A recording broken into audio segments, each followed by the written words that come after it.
Bienvenue les amis dans cette nouvelle vidéo correspondant à la correction d'un exercice en UML. Et bien aujourd'hui on va réouvrir notre playlist qui comportait je crois 4 exercices en UML pour essayer de plus l'enrichir. Si tu es nouveau sur cette chaîne YouTube, n'hésite pas à mettre pause, à t'abonner, ça prend juste quelques secondes, à activer la cloche de notification pour ne pas louper les prochaines vidéos qui vont suivre durant cette semaine. Et si à la fin de cette vidéo, elle t'a plu, elle t'a convaincu, n'hésite pas à lâcher le petit pouce bleu, à partager et à mettre un commentaire.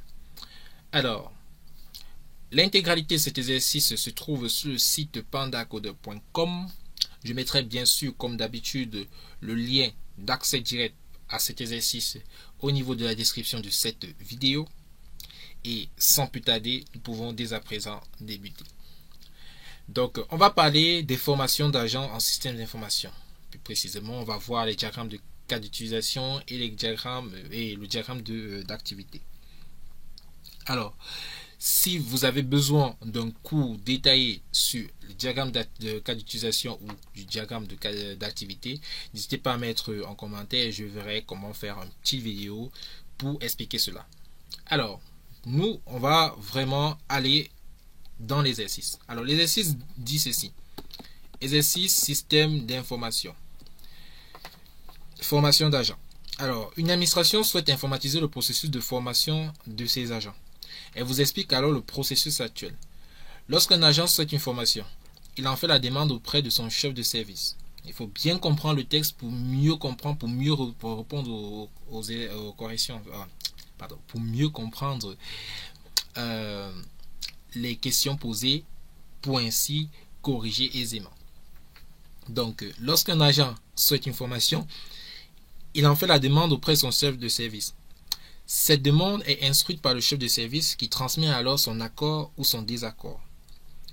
S'il y a accord, le chef de service transmet alors la demande au responsable de la formation du département avec les dates possibles de formation. Le responsable de la formation recherche alors dans le catalogue des formations internes, c'est-à-dire cette administration possède plusieurs établissements de formation, un stage qui correspond à la demande et aux dates souhaitées. Il informe directement l'agent des stages possibles et des dates de session correspondantes. Le catalogue étant rarement mis à jour, en fait, le responsable de formation passe son temps à téléphoner aux différents établissements pour connaître les éléments dont il a besoin. 4. L'agent fait son choix et le transmet au responsable de la formation après accord du chef de service. Le responsable de la formation inscrit alors l'agent auprès de l'établissement de formation et à la session désirée. Là, on voit qu'il y a vraiment un processus. Bon, on va bien comprendre ce processus lorsqu'on va établir le diagramme d'activité. Tout d'abord, on va d'abord essayer de répondre à la première question qui est d'élaborer le diagramme de cas d'utilisation de ce système. Alors, les acteurs qui sont impliqués sont l'agent, bien sûr, on a bien vu cela dès le départ en fait. Le responsable de formation, parce que c'est lui qui va être l'intermédiaire entre l'agent et l'organisme de formation Bien, on va essayer de voir tout cela en image. Alors, dans le système de gestion de formation, on a tout d'abord l'agent de formation. L'agent. Ok. L'agent, lui, il va demander une formation et il va gérer ses demandes. Parce que n'oublions pas que on a dit dans le test, lorsque le responsable de formation va proposer une formation à l'agent, lui, il va regarder cela et il va voir si c'est OK avec ses critères et tout. Donc, c'est pour ça qu'il doit aussi gérer ses demandes. Parce qu'il va demander une formation, il va aussi gérer ses demandes. Donc, voilà les différentes actions que l'agent va faire dans le système. Deuxièmement, nous avons le responsable de formation. Le responsable de formation, lui, il va traiter les demandes en adéquation, bien sûr, avec l'organisme de formation. Parce que l'agent, lui, va demander une formation. La formation serait traitée par le responsable de formation en coalition avec l'organisme de formation. Observez ici que l'organisme de formation, généralement, on les appelle les acteurs externes. Tout de même, c'est toujours un acteur de notre système de gestion de formation. Ok. Ensuite, maintenant, le responsable de formation va mettre à jour le catalogue. C'est-à-dire, chaque fois, communiquer avec les organismes, avec l'organisme de formation. Bien. Ceci étant dit, c'était assez très simple de comprendre ce diagramme de cas d'utilisation. Maintenant, on va essayer ensemble de voir le diagramme d'activité. Et bien, pour ce faire, on va directement passer au diagramme d'activité. Alors, déjà, il faut comprendre un truc. Le système de gestion de demande de formation doit permettre d'automatiser les activités métiers suivantes. Alors, je vais essayer de lister les activités métiers là. Ok. Nous avons rédiger une demande, c'est-à-dire l'agent.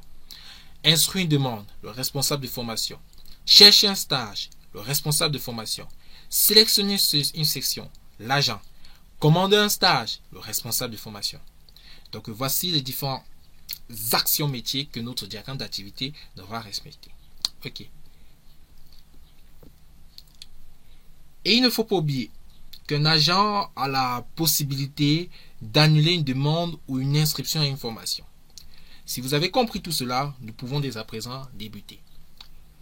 D'accord. On va commencer par notre état initial. On va lancer l'activité. Premier état, c'est rédiger une demande. C'est l'agent qui fait ça. Il rédige une demande. Je vous exhorte à mettre pause, à mieux relire le texte pour bien comprendre ce que nous allons essayer de faire ici. Donc l'agent va rédiger une demande. Cette demande va être instruite par le responsable de formation qui va soit accepter la demande, soit refuser la demande.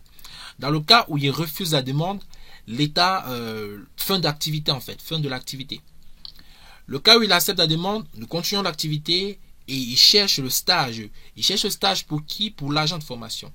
Lorsque l'agent de formation sélectionne son stage, eh bien, il va communiquer avec le responsable de formation pour commander ainsi son stage. Directement, le responsable de formation va communiquer avec l'organisme de formation pour inscrire le stagiaire, l'agent, en fait. Ensuite, lorsque tout est fait, on envoie bien sûr, on donne la possibilité à l'agent de suivre la formation. Et lorsque l'agent finit de suivre sa formation, en adéquation, on a dit ceci dans le texte, je reviens un peu sur cette partie. Alors, on dit ceci, le responsable de formation cherche alors dans le catalogue des formations internes, cette administration possède un stage qui correspond à la demande et aux dates souhaitées. Il informe directement l'agent des stages possibles et des dates de session correspondantes. Le catalogue étant rarement mis à jour, le responsable de formation passe son temps à téléphoner. L'agent fait son choix et transmet au responsable de formation après accord au chef de service. Le responsable de formation inscrit alors l'agent auprès de l'établissement de formation à la session durée. Donc je pense que c'est ce qu'on a déjà eu à faire ici. Lorsque l'agent finit de suivre sa formation, il va émettre la facture. La facture va être émise au niveau de l'organisme de formation. Maintenant, l'organisme de formation, elle va émettre cela au responsable de formation parce que c'est lui qui a d'abord, je rappelle, commandé, cherché le stage. Lorsque cette facture est émise au responsable de formation, lui va envoyer au service de comptabilité pour qu'on puisse payer la facture de la formation qu'a suivi l'agent de formation. Bon, qu'a suivi l'agent. Je suis prêt toujours à dire l'agent de formation. Et lorsque la comptabilité, lorsque le service de comptabilité a terminé de payer la facture, on a effectivement fin de l'état et fin de l'activité en fait. Donc, les amis, c'était tout pour cette vidéo. C'était pas très compliqué. Il fallait juste, comme je vous ai dit, avoir ces stratégies et comprendre que, eh bien, la correction, tout était directement dans le texte. Une administration souhaite informatiser le processus de formation de ses agents. Elle vous explique alors le processus actuel. Vous avez l'ensemble du processus pour la gestion de formation. Eh bien, comme je dis tantôt les amis, c'était tout pour cette vidéo. On se retrouve pourquoi pas pour une prochaine vidéo correspondant à la correction d'un exercice en UML. Bye bye.